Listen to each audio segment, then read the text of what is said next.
Et bonjour à tous. Bonjour avant le déjeuner. On va parler de bonheur et on va parler de bien-être.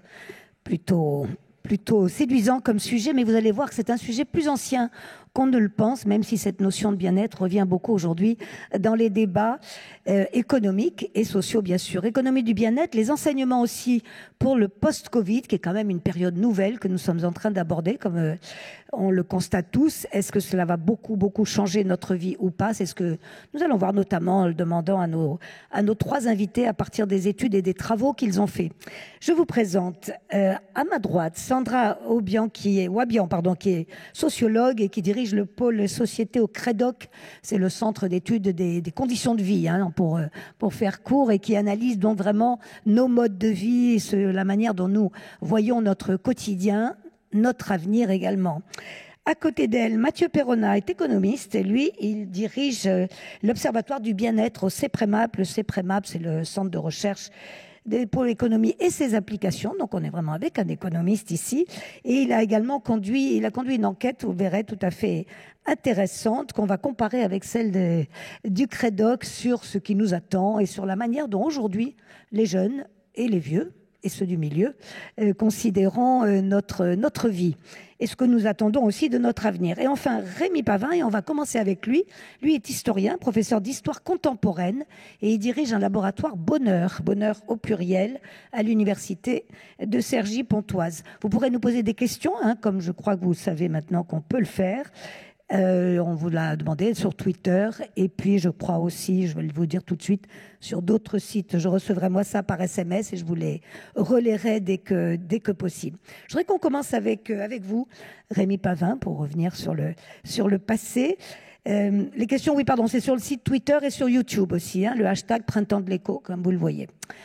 On commence avec vous, Rémi Pavin. Oui, pour revenir sur le passé, vous avez créé un livre tout à fait complet et intéressant sur le sujet, l'histoire du bonheur en France depuis 1945, donc aussitôt après la guerre, à nos jours, avec quand même une idée neuve que vous avancez pendant l'après-guerre, donc tout de suite après, et on se souvient de l'état de la France à ce moment-là. Au fond, cette idée de bonheur était assez peu considérée. Il a fallu attendre un peu pour lui donner toute sa valeur. Vous confirmez cela? Est-ce qu'on peut remonter en arrière avec vous? Dans quel état était, on va dire moralement, la France d'après-guerre? Bonjour.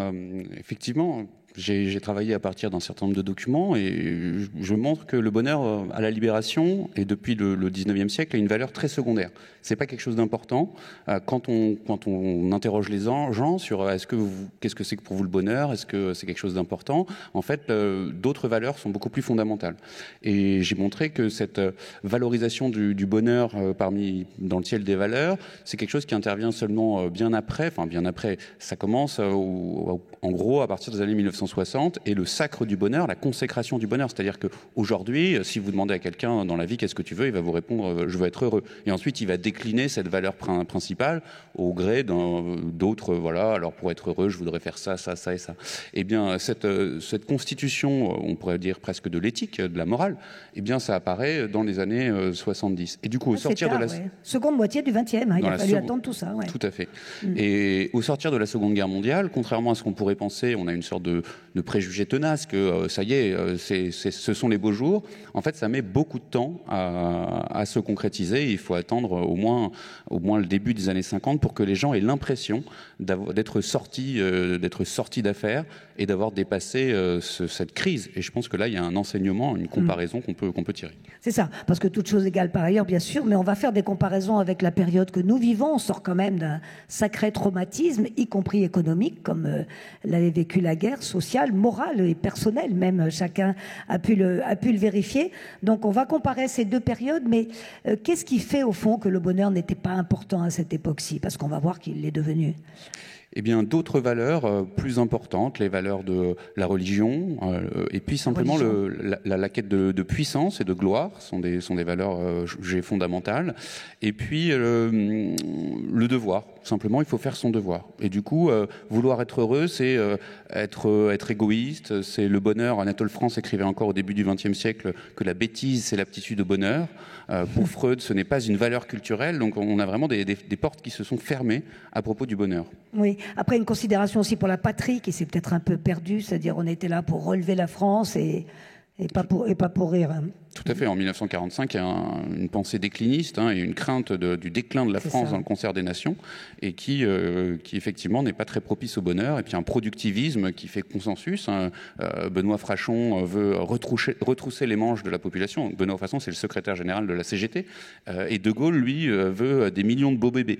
Donc en fait, de gauche à droite, on a une sorte de consensus productiviste qui n'est pas non plus très propice au bonheur. Faites des enfants pour notre avenir et surtout travailler. Est-ce que ce phénomène peut s'observer aussi en Europe, Rémi Pavin? Je sais que vous êtes allé regarder, au moins dans les pays occidentaux, comparables aux nôtres.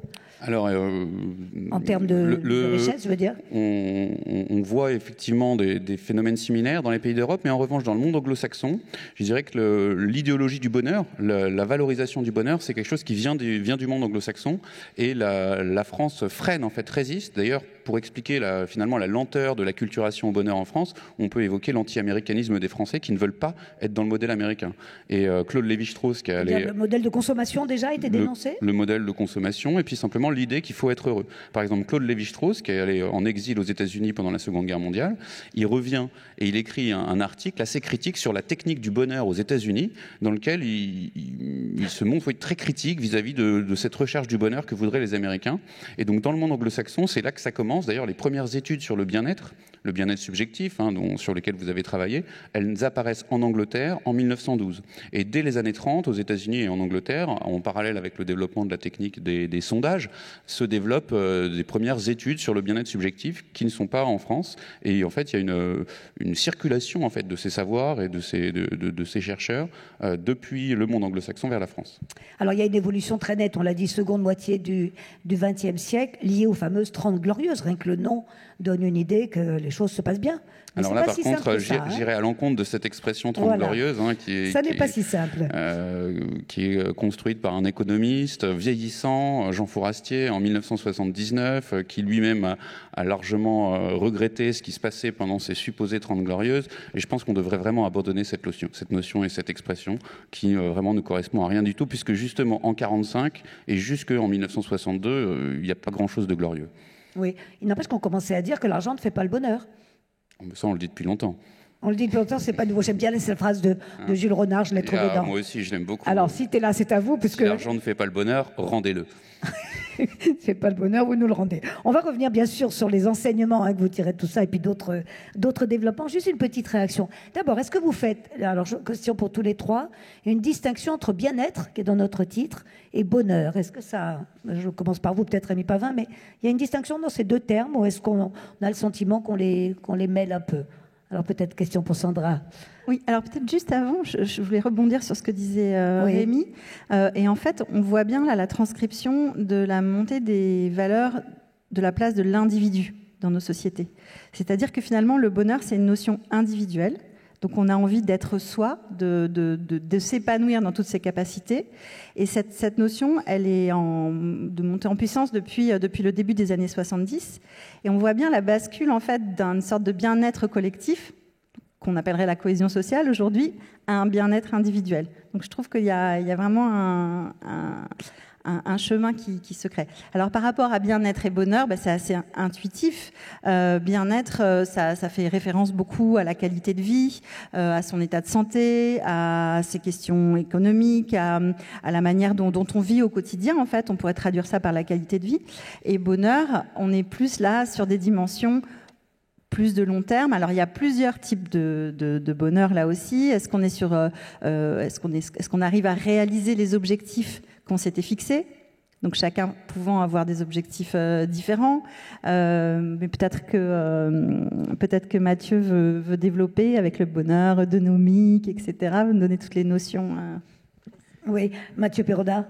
Je dirais que le cadre conceptuel qu'on adopte le plus généralement, c'est on va d'une notion qui est la plus large et la plus multidimensionnelle, qui est le bien-être, qui comporte des dimensions matérielles, avoir de quoi se chauffer, de quoi manger, un abri, de quoi se vêtir.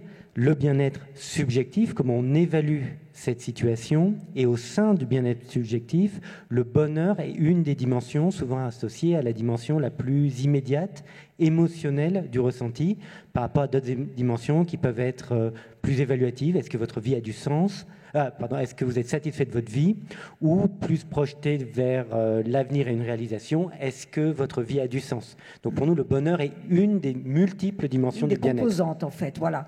Alors vous êtes l'Observatoire du bien-être, et je l'ai dit, Rémi Pavin, un observatoire qui s'appelle Bonheur au pluriel. Donc même question pour vous. J'en suis membre, je ne dirige pas. Vous en êtes membre, tout à fait. Moi, je vais répondre en historien. Le mot bien-être est un mot qui apparaît en fait relativement récemment. Oui. Moi, j'ai étudié un peu dans toutes les publications dont le titre comportait bonheur et puis l'ensemble des termes du champ sémantique. Donc plaisir, joie, bien-être, satisfaction, euphorie, félicité, extase, etc. J'en avais noté à peu près 14, je crois. Et bonheur est de loin, depuis 1945, le plus utilisé, mais vraiment de très très loin. C'est le terme le plus général et le plus généraliste. Il a bien-être, en revanche, est assez peu utilisé jusqu'aux années 70. Il a uniquement un sens de confort matériel jusqu'aux années 70. Et à partir des années 70, un peu surfant sur la vogue New Age, et puis toute la quête justement de sens par opposition à nos sociétés de consommation, le terme bien-être apparaît et il se développe beaucoup, si bien qu'aujourd'hui, si on regarde les publications consacrées à la bonne vie, pour employer un terme hors des termes, donc bonheur domine de très loin, mais ensuite les deux qui viennent après, c'est plaisir et bien-être, et depuis les années 2000, bien-être a même dépassé plaisir. C'est-à-dire que vraiment le champ du bien-être s'est considérablement étoffé, et c'est assez intéressant parce que souvent le mot bien-être, alors pas tel selon l'usage qu'en font les chercheurs, mais dans le sens général, c'est un mot qui est utilisé bien souvent comme au sens de bien avoir. Paradoxalement, parce que finalement l'être est beaucoup plus digne que l'avoir. La bonne vie, souvent, les gens qui réfléchissent, c'est être, avoir, faire. Et le moins digne des trois, c'est l'avoir, parce que c'est grevé de sa matérialité. Et souvent, le mot bien-être est effectivement utilisé un peu comme bien avoir. Donc on va parler du bien-être de la piscine, du bien-être du maquillage et ce genre de choses. Oui, c'est intéressant, mais en tout cas, ce qui est intéressant aussi, c'est de voir à quel point la recherche, qu'elle soit chez les sociologues, chez les économistes, chez les anthropologues, évidemment, enfin beaucoup de disciplines, la recherche scientifique a vraiment pris ce thème-là à bras-le-corps. Là, aujourd'hui, on ne peut plus le nier. Et justement, revenons sur deux enquêtes très intéressantes. L'une qui a été faite par Sandra Ouabian et ses équipes au CREDOC, donc le pôle société, et l'une chez Mathieu Perrona à l'Observatoire du bien-être. Je ne sais pas bien par lequel commencer, mais on va essayer de rapprocher les deux. Peut-être vous, Mathieu Perrona, parce que vous revenez sur ces 4 dimensions d'un bien-être au fond assez subjectif. Alors je vous laisse les énumérer peut-être et on va les détailler et faire réagir vos collègues. Alors je vais me permettre d'un tout petit pas en arrière de 30 secondes, oui. Qui est qu'à la sortie de la précédente grosse crise en 2008, la France a lancé une commission, on est très fort en commission, la commission Stiglitz, qui a rendu un rapport qui disait, pour faire très rapidement, très schématiquement, qu'il fallait arrêter de se piloter avec le nez sur le PIB et se piloter avec une série d'indicateurs. Le PIB pour l'économie, des indicateurs liés au bien-être pour le développement social et humain et des indicateurs de soutenabilité. Lié à l'environnement, ce qui est extrêmement important, il ne faut pas qu'on l'oublie dans notre débat. Effectivement.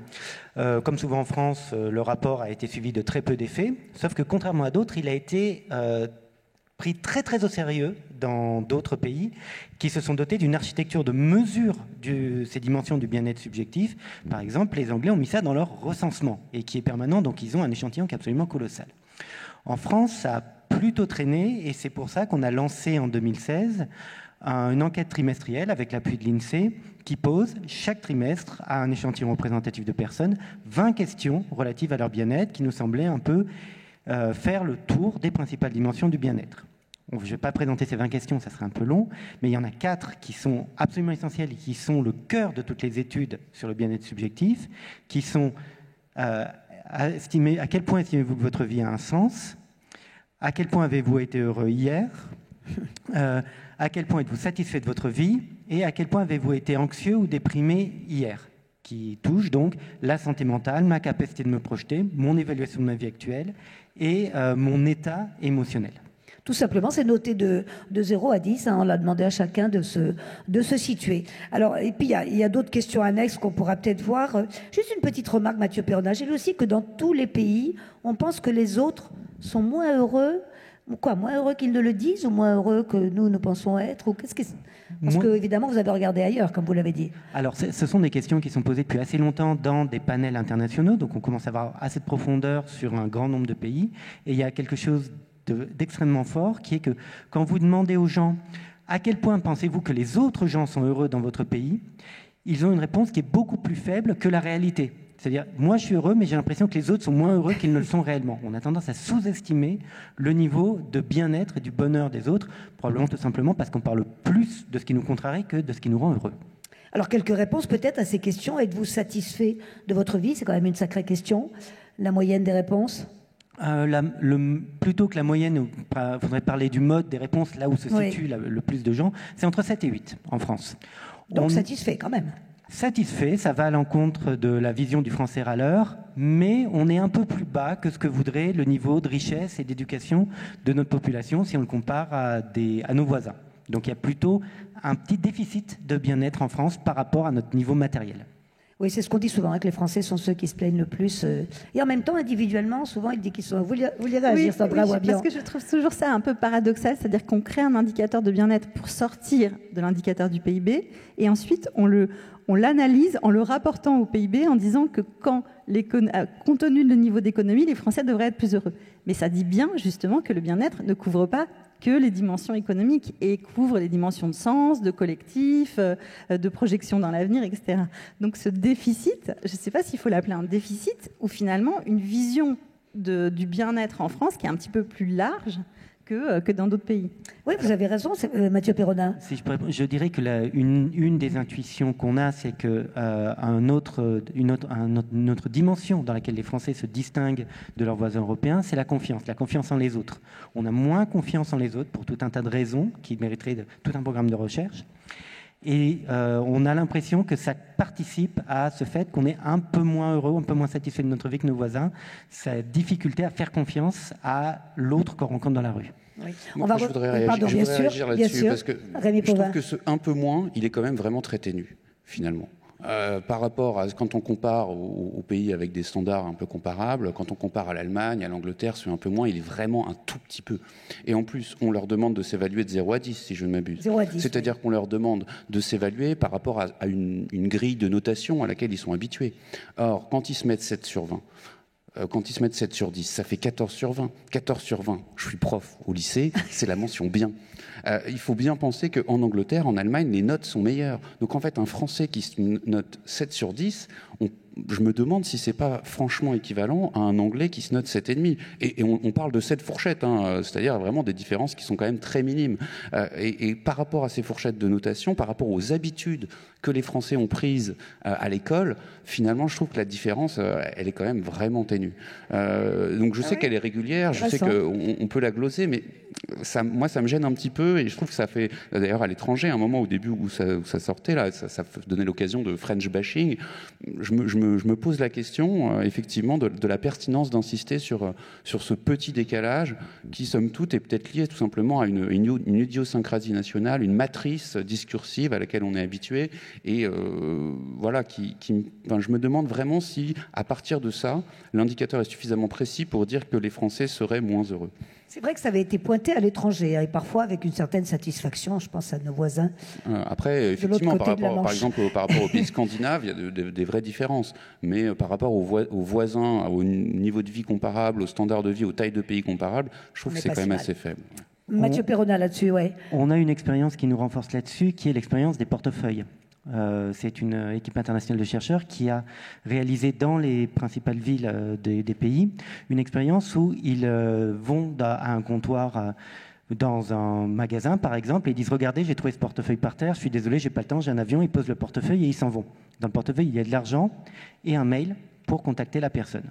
Et ils comptent le nombre de portefeuilles qui reviennent. Et le nombre de portefeuilles qui reviennent est complètement aligné avec la réponse moyenne sur cette question à la confiance interpersonnelle. Et il y a un peu moins de portefeuilles qui sont revenus en France qu'en Allemagne. Donc ça reflète bien quelque chose sur... Ça reflète quand même la capacité à faire confiance. Ah non, mais sur la confiance, là, je suis d'accord. D'accord. Autre question, et on va en venir à la question du sens de la vie, qui me paraît occuper beaucoup de place. Alors, je parle à l'économiste, mais y compris chez les jeunes, nous avons beaucoup en face de nous, en recherche de travail. On dit beaucoup qu'aujourd'hui, ils recherchent du sens à leur travail et pas seulement un bon salaire. On va y revenir avec vous. La question auparavant, vous en avez parlé. Hier, étiez-vous heureux? Voilà une drôle de question. Et 0 à 10, là encore. Là encore, c'est une échelle qui a quand même, comme l'a dit Rémi, une longue histoire dans les départements de psychologie. Et il y a énormément de travaux psychométriques qui montrent que ces échelles ont la capacité à extraire une vraie information sur l'état ressenti des personnes. En particulier, on sait que ça, quand on est sur le bas de cette échelle, ça a un super pouvoir prédictif sur les risques de dépression et de souffrance mentale. Oui. C'est pas parfait, mais ça capture vraiment un vrai ressenti. Et on dit hier parce que ce sont des questions qui sont quand même sensibles au cadrage, c'est-à-dire au moment où on vous les pose. Donc si on vous demande est-ce que vous êtes heureux maintenant et que vous venez de vous faire tomber votre smartphone sur le pied, vous allez dire non, mais ça ne va pas refléter l'état de votre journée. Donc c'est pour ça qu'on vous demande de prendre un tout petit pas en arrière et vous vous demandez comment vous vous sentiez hier.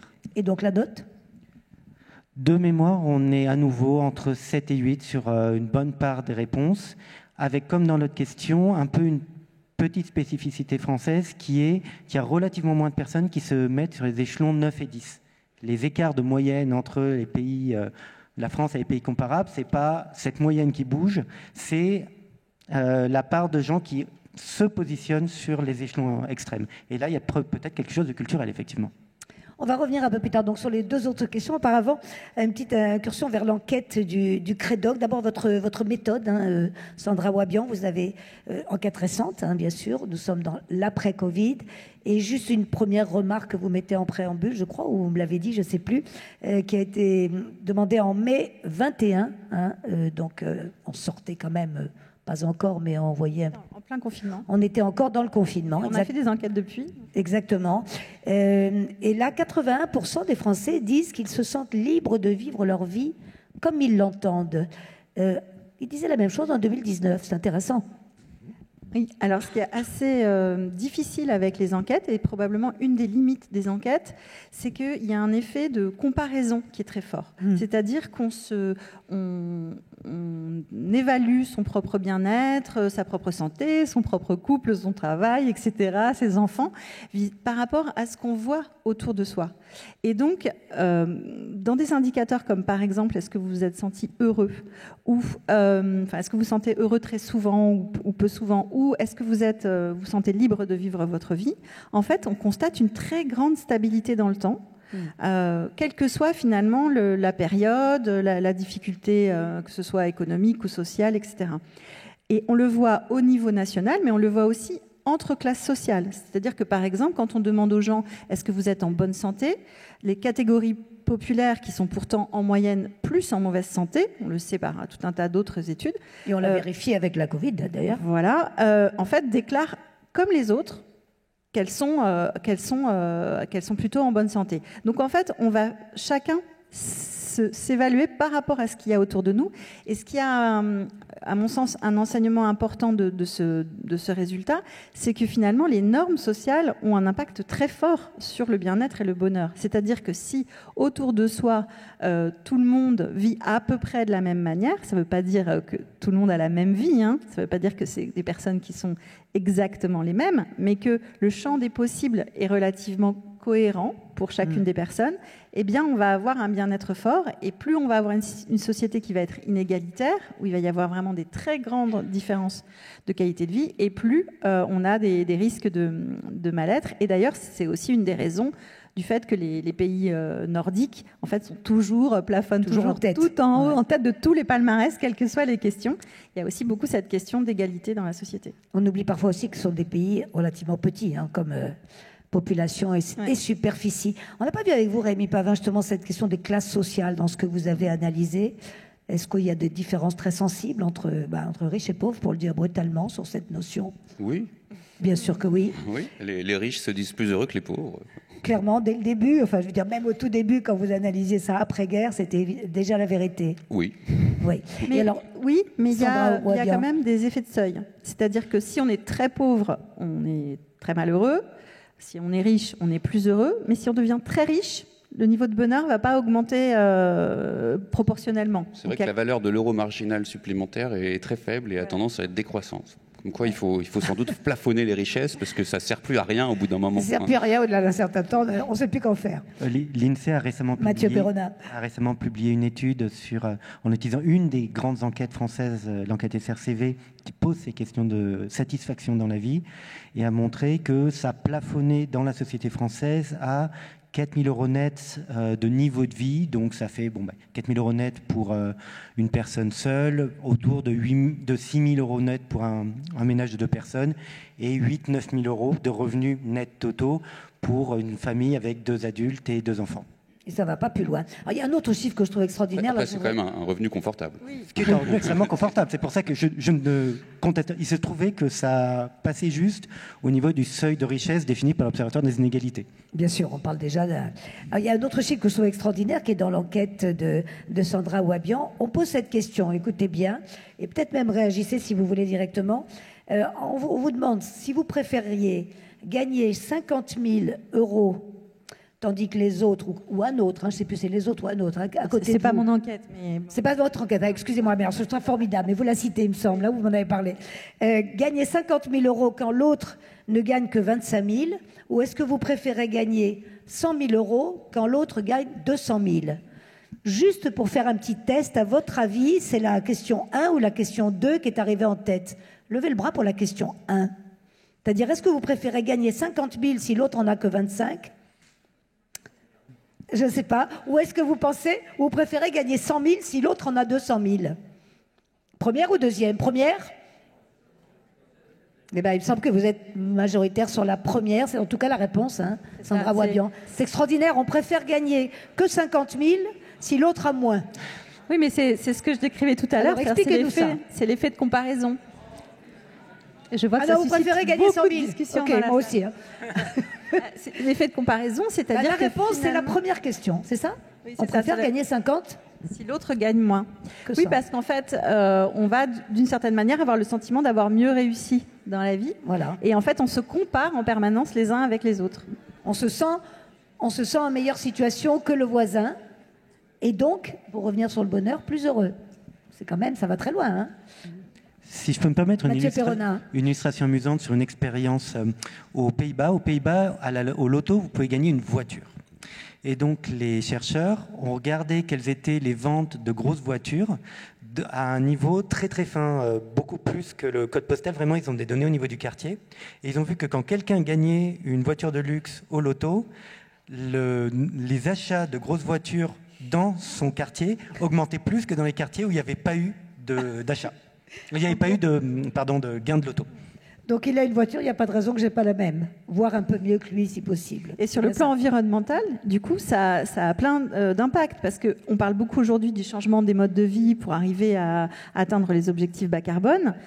Si on veut vraiment qu'il y ait un changement de mode de vie, il faut qu'il y ait un changement de mode de vie massif. Il ne suffit pas en fait qu'il y ait une petite partie de la population qui aura le sentiment de faire des sacrifices que l'autre partie de la population ne fait pas. Donc cette question de justice et d'homogénéité, on va dire, des pratiques, elle est assez importante.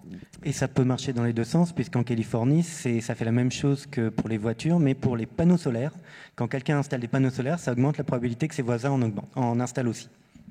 Alors venons-en donc à ce qui se passe aujourd'hui, ces enseignements à tirer de tout ce que vous nous dites là. On n'a pas évoqué toute l'enquête, mais peut-être que je laisse à Sandra Wabian choisir les points sur lesquels elle veut insister dans son enquête. Moi, j'en ai isolé quelques-uns, y compris chez Mathieu Perrona. Chez vous, Mathieu Perrona, il y a cette dimension qu'on appelle eudémonique, qui vient du grec, et c'est la béatitude en grec, il faut quand même le savoir.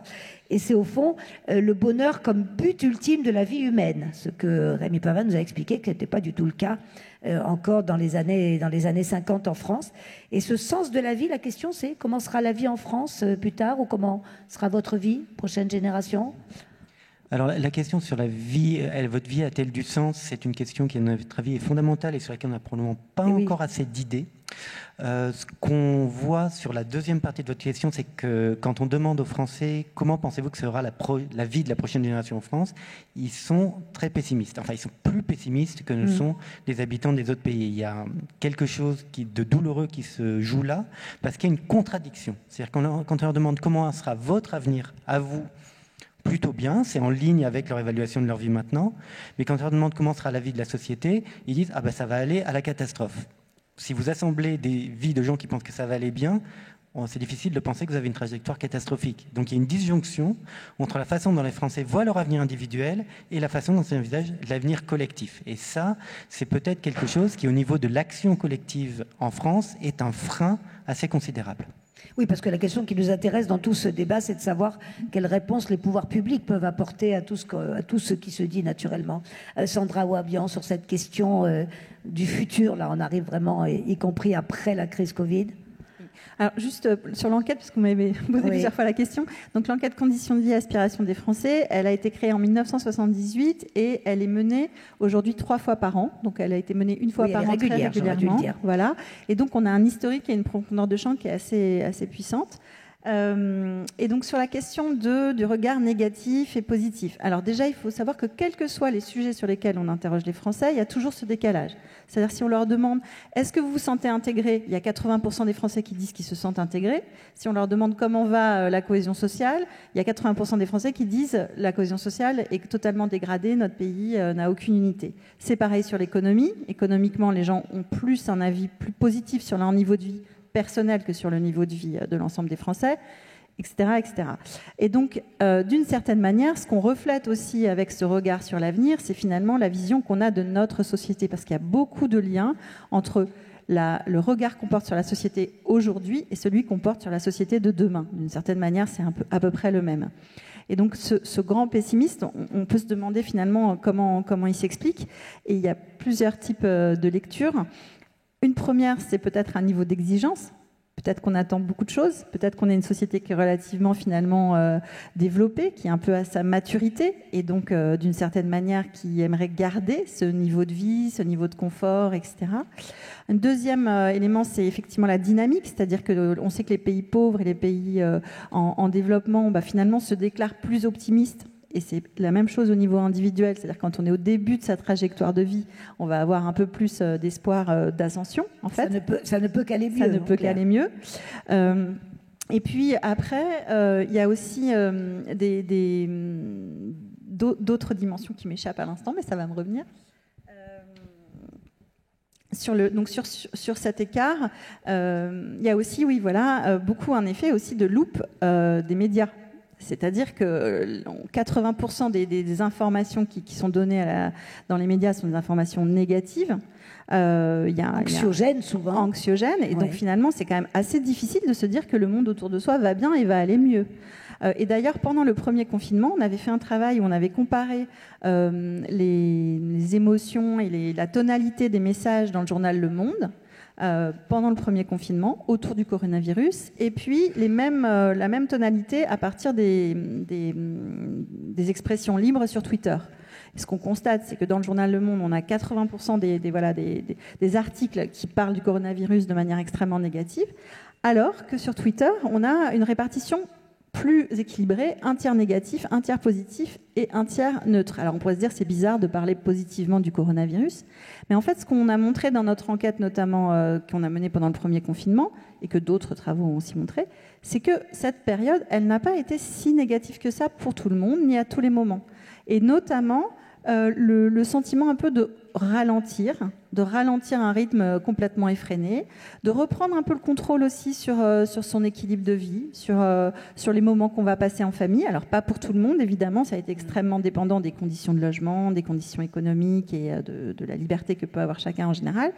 Mais ça n'a pas été non plus si négatif que ça. Ouais. Et on voit bien du coup le décalage entre ce que les gens individuellement pensent et l'image qui est quand même très, très largement négative. Alors juste pour dédouaner les médias, parce que j'ai eu une discussion récente avec un journaliste sur ce sujet, beaucoup de gens disent qu'ils veulent regarder des informations positives, mais en fait quand ils analysent les clics, et les sujets qui font de l'audience, en fait, c'est beaucoup les sujets négatifs. On va sur les autres. Voilà. Et là, on a en fait un effet de neuroscience, c'est-à-dire que l'être humain, il est un peu programmé pour s'intéresser à ce qui va mal parce qu'il veut se protéger. Oui. Donc, c'est pas facile non plus pour les journalistes de sortir de cette. C'est vrai. Sandra Ouabian, encore un point intéressant sur ce que vous venez de dire là pendant les confinements, c'est que la place du domicile perçue comme un refuge a pris beaucoup d'ampleur, et du coup, l'extérieur est perçu comme comme dangereux. Oui, il y a eu un effet, en fait, menaçant. pendant le premier confinement, finalement, d'une bulle relativement sécurisante. C'est-à-dire qu'on est dans un environnement où, globalement, la société française, elle a gagné en liberté, beaucoup. Mais d'une certaine manière, la liberté, c'est aussi anxiogène. Il faut savoir choisir son emploi, son parcours professionnel. On est responsable de la réussite de son couple, de la réussite de ses enfants, etc., etc. Donc toute la liberté qui est donnée à l'individu, c'est aussi d'une certaine manière un poids, parce qu'il faut ensuite être responsable de sa propre situation. Or, ce qui s'est passé pendant le premier confinement, c'est que d'une certaine manière, cette responsabilité, elle a été donnée aux pouvoirs publics qui ont décidé beaucoup de choses, et à la fois qui ont sécurisé les gens sur le plan financier, puisqu'il y a quand même eu beaucoup d'argent qui a été donné pour pouvoir sécuriser, et puis également sur le plan de la santé, une sécurité où on se dit finalement on est pris en charge, il y a quelqu'un qui s'occupe de nous, et donc le domicile effectivement est devenu un espace très protecteur, et donc au moment du sortir du premier confinement, ce qui est assez paradoxal, mais on a eu une augmentation très forte du sentiment d'insécurité, alors que, globalement, il y avait moins de violence, puisque les gens étaient moins dans la rue. Oui, c'est-à-dire que même au sortir du premier confinement, il y avait moins de violence, les chiffres de la criminalité ont beaucoup baissé, il y a moins de voleurs, etc. Donc, en fait, sortir, c'est un peu le phénomène de la grotte, et c'est bien recroquevillé, et à un moment donné, quand il faut sortir, c'est pas forcément simple. Peut-être lié aussi à cette envie de télétravail, pour ceux du moins qui le peuvent, essentiellement les cadres, il faut quand même le rappeler. Juste Rémi Pavin, parce qu'il est temps de tirer des enseignements de toutes ces observations que vous nous racontez. Et évidemment, vos deux enquêtes sont plus vastes que ça. On va revenir quand même avec vous, Mathieu Perrona. Quels enseignements tirez-vous de vos observations? D'abord, je m'adresse à l'historien pour la période après Covid que nous espérons voir se confirmer. Un premier renseignement, toute proportion gardée, par rapport au sortir de la précédente très grave crise. Je ne parle pas d'une crise économique, mais qui a été, par exemple, la Seconde Guerre mondiale. Bien sûr, toute proportion gardée, c'est pas aussi grave que la Seconde Guerre mondiale, mais je pense que ça va s'incarner dans une génération, comme il y a eu une génération qui a vécu la Seconde Guerre mondiale. C'est d'une part le temps que ça risque, à mon avis, de prendre pour sortir de la crise. Il y a une forme de traîne, si je peux employer cette métaphore météorologique, où, à mon sens, il y avait des enquêtes. Alors, les enquêtes étaient moins précises que les enquêtes de bien-être subjectif. Il n'y avait pas d'enquête trimestrielle. Le premier sondage en France de bien-être subjectif date de 1945, mais il n'est pas réitéré. Mais il y avait quand même par exemple, les sondeurs faisaient des enquêtes qu'on appelle bilan de l'année, où ils demandaient aux gens s'ils avaient passé une bonne année ou une mauvaise année. Et au sortir de la Seconde Guerre mondiale, en 46, 47, alors même que c'était plus la guerre, que la démocratie était de retour, que les choses allaient quand même mieux, les gens avaient l'impression d'une détérioration, parce que finalement les souffrances n'avaient pas disparu avec l'armistice de 45. On avait déjà cette population que vous évoquiez, qu'on retrouvait, avec des gens qui estimaient que la situation personnelle était pas si mal, mais par contre que la situation collective était très mauvaise. On avait environ un quart de l'échantillon qui faisait des pronostics ou des bilans différenciés selon le caractère collectif ou individuel. Donc ça, c'est le premier point.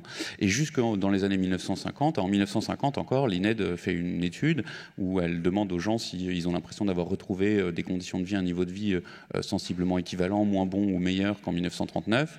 Et à ce moment-là, la majorité de l'échantillon estime encore, en 1950, alors que le ravitaillement a été supprimé depuis 2 ans, que les choses vont mieux, que ça va mal. Toujours dans cette histoire, finalement, l'anxiété, les inquiétudes sont très présentes, à la fois éventuellement d'une 3e guerre mondiale. Alors, il faut penser qu'on est dans le contexte de la guerre froide, mais là, finalement, il y a le vaccin, il y a le déconfinement, mais on a quand même encore de la distanciation, de la distanciation sociale. Vous êtes tous masqués, donc il y a encore des traces dans l'espace public de la crise qui est assez peu propice à l'espoir et à la diminution de l'anxiété. Et donc en 1947, en décembre 47, alors que l'hiver 46-47 a été un des pires du siècle, on demande aux gens à votre avis, comment va se passer l'hiver? Et là, ils imaginent que ce sera encore plus rigoureux que l'hiver 46-47, qui pourtant, de mémoire d'homme, ils n'ont jamais connu pire. Donc c'est signe que finalement, cette crainte, cette angoisse, elle se répand. Et je pense que ça va mettre un petit peu de temps. Mais très significatif, en tout cas. C'est ce que je me disais. Et donc, voilà, je pense que ça risque de mettre un peu de temps. En revanche, je voudrais évoquer avec vous un auteur qui s'appelle Alain Parducci, qui travaille justement dans le champ des études du bien-être, qui est un psychosociologue, et qui élabore une théorie sur finalement qu'est-ce qui nous rend heureux, comment est-ce que ça marche le bien-être des individus, et qui nous explique que finalement pour le bien-être qu'on a, alors il y a des effets de comparaison sociale que vous évoquiez tout à l'heure, mais il y a aussi des effets de comparaison individuelle. Donc il prend un exemple, son modèle c'est voilà, vous gagnez de l'argent, donc c'est pas de l'argent mais c'est pour expliquer, hein. Vous à gain égal, comment est-ce que ça marche le bien-être que vous avez, finalement ce que vous gagnez aujourd'hui, vous le comparez avec la moyenne de vos gains précédents. Et si vous gagnez moins, bah, vous êtes plutôt malheureux. Alors c'est de l'avoir, mais on peut faire la même chose avec l'être ou le faire, hein. Si vous gagnez moins, vous êtes plutôt malheureux. Si vous gagnez plus, vous êtes heureux. Si vous gagnez pareil, finalement, vous vous êtes habitué à vos gains précédents. Et donc, quand les choses stagnent, vous avez un bien-être très modéré. En revanche, finalement, dans ce modèle et à gain égal, il explique que la meilleure façon d'optimiser, dans une perspective un peu parétienne d'allocation optimale des ressources, le meilleur moyen d'optimiser ces ressources et ces gains, c'est d'avoir un moment où vous gagnez presque rien, ce qui fait que ça s'agrège à votre mémoire, à votre contexte de perception, c'est-à-dire en fait une tragédie, c'est-à-dire une crise, et que par la suite, comme c'est dans votre mémoire, ça va, comment dirais-je, valoriser, ça va vous faire avoir un ressenti positif sur la suite, et comme a priori, on peut espérer que les choses s'améliorent. Donc du coup, je voudrais quand même conclure sur ça, en tout cas là-dessus, sur une note un peu positive, qui est il y a des chances qu'une fois qu'on aura fini ce ciel de traîne, finalement cette mémoire de la crise et de cette tragédie qui a été le Covid nous permettre de valoriser nos existences quotidiennes. Et peut-être un peu plus vite que ce qui s'est passé dans la période précédente que vous avez étudiée. Espérons-le. Parce que, comme vous l'avez dit, ça a pris quand même un certain temps. Alors, tout ce qui se dit là, ça nous amène à la quatrième dimension, Mathieu Perrona, de votre travail, qui est la dimension santé mentale. On en a beaucoup parlé ces derniers temps. Et pendant, évidemment, le Covid, ça a été dur pour beaucoup de gens, il faut le dire, lié souvent à des conditions de logement, de revenus et d'existence familiale ou autre. Santé mentale, et c'est une de vos questions. Est-ce qu'aujourd'hui vous vous sentez stressé? Est-ce que vous vous sentez déprimé? Dans tous les pays, on l'a dit, beaucoup pensent que les autres sont moins heureux, mais c'est une notion qui a pris beaucoup d'importance. Sur des travaux sur des cohortes anglaises qui ont été menées par Andrew Clark et son équipe, on voit que les gens qui se déclarent très malheureux, la cause principale, c'est la souffrance mentale, c'est de l'anxiété, c'est de la dépression, c'est plus fort encore que la pauvreté, les deux se combinant souvent chez les personnes pauvres. Mais au-delà... Toute génération confondue, pardon? Toute génération confondue. D'accord. Donc il y a quelque chose qui va au-delà de ce qu'on entend d'habitude en France par santé mentale, où on a tendance à penser la santé mentale comme juste l'absence de pathologie. Ouais, t'es un peu stressé à ton boulot, c'est pas un problème de santé mentale. Si, le stress au travail est un problème de santé mentale et qui pèse probablement assez lourd dans un environnement en France où les gains de productivité qui ont été réalisés au cours des 10-15 dernières années se sont faits surtout par une intensification des rythmes de travail et de la pression. Donc on a probablement un très gros enjeu de santé mentale en France qui dépasse notre cadre habituel de juste pathologique, qui est important mais qui ne couvre pas une part aussi large de la population. Oui, et dont il faut évidemment tenir compte. Les enseignements, pour vous, les pistes qui ressortent de tout ça, parce qu'on est donc dans cette réflexion de l'après-Covid. Un élément qu'on voit est que la crise du Covid, vraiment le confinement, a conduit les gens à réévaluer leur satisfaction à l'égard de leur niveau de vie. C'est-à-dire que ça fait un bond, alors qu'il n'y a pas eu d'augmentation matérielle du niveau de vie des gens. Au contraire, ils ont pu consommer moins de choses, ils n'ont pas pu aller faire de voyage, ils n'ont plus pu aller au bar, et pourtant leur satisfaction à l'égard du niveau de vie a augmenté. Elle redescend un peu, mais elle redescend très doucement, au point où le point le plus bas depuis le début du Covid est plus haut que le point le plus haut d'avant Covid, sur ce point-là. Ce qui nous fait penser qu'il y a pu y avoir, et ça démontre qu'il peut y avoir une réévaluation de la situation individuelle et un réordonnancement des priorités à cette occasion. Quelque chose que la crise de 2008 n'avait pas donné, parce que par son côté d'abord financier, elle n'avait pas atteint les gens aussi directement et aussi universellement que ne l'a fait le Covid. Oui, on parlait du PIB dans la table ronde précédente, je pense que certains d'entre vous dans la salle y étaient aussi. Et là, vraiment, ces nouveaux indicateurs de bien-être et tout sont en train, et peut-être que la Covid a accéléré les choses, sont en train de prendre toute leur place, ou pas encore assez, et là on parle des politiques publiques, est-ce qu'elles vont enfin en tenir compte davantage ? Comme le disait Rémi, il y a une très grosse résistance culturelle en France à ce type d'indicateurs par leur côté subjectif, par le manque de légitimité du bonheur, la méfiance vis-à-vis d'une approche individuelle, comme l'a dit Sandra. Nous, ce qu'on souhaite, c'est qu'ils prennent beaucoup plus d'importance dans le pilotage. Dans certains pays comme la Nouvelle-Zélande, ils sont au cœur du pilotage et de l'action gouvernementale. C'est pas combien d'euros vous faites économiser ou combien d'euros de croissance vous créez, c'est quel est l'impact sur le bien-être des gens qui dirigent les plans budgétaires de chaque ministère soumis pour le projet de loi de finances. En France, on n'en est pas là. On aimerait déjà que ça commence à rentrer beaucoup plus dans le panneau de contrôle des administrations, un peu à tous les étages, parce que c'est des outils dont peuvent se saisir aussi bien les gouvernements que les collectivités locales. Oui, même conclusion assez proche, hein, chez vous aussi, Sandra Walbian. On est obligé d'aller un petit peu vite, on arrive au bout de la table ronde, mais ce qui va compter, c'est la nature, l'environnement, bien sûr. On sait que pour les jeunes, c'est important. L'éducation, être heureux, il faut aussi apprendre à être heureux, et puis la proximité, l'autre.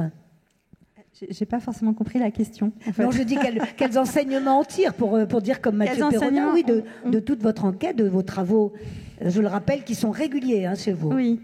Alors, il y a beaucoup d'enseignements à tirer, mais peut-être, moi, celui que je retirerais, c'est celui de l'évolution du champ des possibles. Parce que d'une certaine manière, on avait l'impression d'être dans une société qui était sur un train qui était lancé à grande vitesse et sur lequel il n'y avait aucune possibilité de bifurcation, puisque c'est le terme, le titre de Printemps de l'économie. Et que là, finalement, on se rend compte que d'une certaine manière, si, il y a des possibilités de choix, parce que c'est des choix politiques, en fait, qui ont été faits par rapport à la santé, des choix aussi politiques par rapport à la protection sociale, etc. Et au niveau individuel aussi. Même si tout le monde a été contraint, d'une certaine manière, on s'est rendu compte que d'autres modes de vie étaient possibles. Ils n'étaient pas forcément toujours extraordinaires, c'est pas pour dire que la machine à pain, c'est l'avenir de l'homme, mais néanmoins, d'autres possibilités existaient. Et donc, je pense que ce changement-là, il peut avoir un impact assez important, à la fois au niveau individuel, comme on le disait, sur les changements de priorité de vie, d'emploi, etc., mais aussi au niveau collectif, sur finalement les changements de politique publique, est-ce qu'il est possible ou pas de faire quand on conduit une société. Et c'est très important. Il y a une question qui vient d'arriver là, mais on ne va pas en prendre beaucoup, à moins que dans la salle on ait envie de réagir aussi. Comment améliorer le bien-être dans le milieu scolaire? J'ai parlé d'éducation. Vous avez une réponse? Vous avez abordé ces thèmes, Sandra Walbian ou Mathieu? Alors là, on doit mener une étude prochainement pour le CNESCO sur la question des notations. Et je pense que dans cette question des notations, il y a un vrai levier au bonheur. Noter les élèves, vous voulez dire? Oui, sur la façon dont on note les élèves, dont on les compare, la place de la comparaison, la place aussi du collectif. C'est Yann Algan qui avait produit un travail là-dessus et qui montrait très clairement qu'en France, il y a très peu de compétences collectives qui sont enseignées et que c'est une des raisons de la méfiance en autrui. Et donc, si on veut arriver à créer un peu de bonheur, peut-être qu'il faudrait aller vers des apprentissages un peu plus collectifs. Et mettre en avant la confiance. Vous avez parlé de méfiance, il faudrait arriver à la confiance. C'est surtout de l'expérimenter, la créer, en fait. Bien sûr. Rapidement, Mathieu Perronin, puis Rémi. Si je ne me trompe pas, il y a un projet, l'idée de tester en France un programme qui a eu énormément de succès outre-Manche, qui consiste à des modules de cours, pas très longs, je crois que c'est 5-6 heures, qui s'appelle Healthy Minds, où on apprend aux enfants à gérer leurs émotions, à les nommer. Ça a l'air évident, mais c'est quelque chose qui était hors du champ du système scolaire français jusqu'ici, alors que c'est vraiment un des grands enseignements de la recherche de long terme sur le bien-être, c'est que être heureux, contrôler, gérer ses émotions et ses relations, c'est une compétence qui s'apprend et qui ne s'apprend pas forcément dans les familles. Ah oui, c'est intéressant, Rémi Pauvin. Tout à fait, il y a des choses qui circulent effectivement actuellement, et même l'éducation nationale se montre de plus en plus ouverte. Alors, on est loin d'une totale ouverture, mais les choses évoluent. Il se trouve qu'au Laboratoire Bonheur, c'est un des grands axes de travail, cette question du bien-être scolaire. Donc il y a de plus en plus d'études, il y a des échelles, parce que les enquêtes de bien-être subjectif classiques s'adressent plutôt à des adultes, mais il y a des échelles qui sont en train d'être construites pour évaluer le bien-être des élèves. Dans PISA, même l'enquête internationale, il y a quelques questions, elles sont très brèves, mais il y a des échelles multidimensionnelles qui sont en train d'être menées. Il se trouve que moi-même je suis enseignant, et du coup dans mon établissement on se rend compte, j'ai travaillé pas mal sur la question justement de l'épanouissement des élèves. C'est utile en soi, parce qu'être heureux, on passe quand même 18 ans au minimum à l'école, et en plus on se rend compte que les élèves épanouis obtiennent de meilleurs résultats, donc en plus l'épanouissement augmente les performances scolaires, donc c'est vraiment un enjeu capital. Et il y a un certain nombre de choses. Donc, parmi les paramètres, il y a la question de l'architecture scolaire, de la bienveillance, de la manière dont on s'adresse aux élèves, effectivement. Et je pense que quand même les profs sont en train de changer. On n'est plus dans le modèle du prof avec sa règle, ni même avec sa langue, qui qui taille les élèves, et heureusement, les choses évoluent, et je pense qu'on est de plus en plus dans l'accueil du ressenti, et en tout cas, on essaye. Alors, j'espère que voilà, ça va s'accélérer. On me demandait dans la question si c'était hors sujet, mais la preuve que non. C'est même un objet de recherche qui vous paraît très, très, très prioritaire. Il y a des réactions dans la salle. Une question avant de conclure. Oui, je vois une main se lever là-bas. Et voilà un micro pour vous. Merci. On m'entend bien? Oui, très bien. Sans le masque? Bonjour. Dans les études sur les rapports entre indicateurs économiques et bonheur, comment on passe de la corrélation à la causalité? C'est-à-dire, est-ce qu'on est plus riche parce qu'on est plus heureux? Est-ce qu'on est plus heureux parce qu'on est plus riche? Mathieu Perrona. On utilise les gains au loto. On utilise les cas où des gens ont eu un gain monétaire qui était non anticipé, puisque bon, c'est le hasard qui a fait qu'ils ont gagné au loto. Et là, on peut en partie voir à quel point ce gain-là les a rendus plus heureux ou non. Et en fait, l'impact n'est pas très fort. Enfin, l'impact peut être très fort, mais si ça vient sur quelqu'un qui avait en gros des problèmes d'argent avant, qui était en incertitude. Après, le gain marginal, à partir d'un certain niveau, n'est pas forcément très élevé. C'est chez ces gens-là. Et comme c'est aussi ce qu'on constate au niveau de la population dans son ensemble en corrélation, on a tendance à penser que c'est bien dans ce sens-là que ça va. Merci. Pardon, monsieur? Non, j'ai dit merci. C'est bon. Merci pour cette réponse. Je crois qu'on va en rester là. On nous l'a demandé pour respecter votre temps, à moins qu'il y ait une autre réaction dans la salle rapidement. Là, j'en ai pas sur ma... C'est bon? Autre chose à ajouter? C'est vrai que la question du sens de la causalité, alors pour la richesse, elle paraît relativement plus évidente, mais pour plein de questions, c'est très compliqué dans plein de domaines. Par exemple, pour le couple, est-ce que les gens heureux se marient plus, ou est-ce que les gens sont plus en couple, ou est-ce que le couple permet d'être heureux? C'est très délicat à trancher. Et alors, par exemple, également pour la vie politique, les gens de droite se disent plus heureux que les gens de gauche, mais est-ce que être de droite rend heureux, ou est-ce que être heureux rend de droite? C'est impossible à trancher. Les gens de gauche veuillent toujours que ça aille mieux, c'est peut-être ça. C'est sans doute pour ça. C'est une des explications, on n'en sait rien. En tout cas, merci beaucoup pour vos travaux et pour votre participation. Merci à tous. Merci. Merci beaucoup.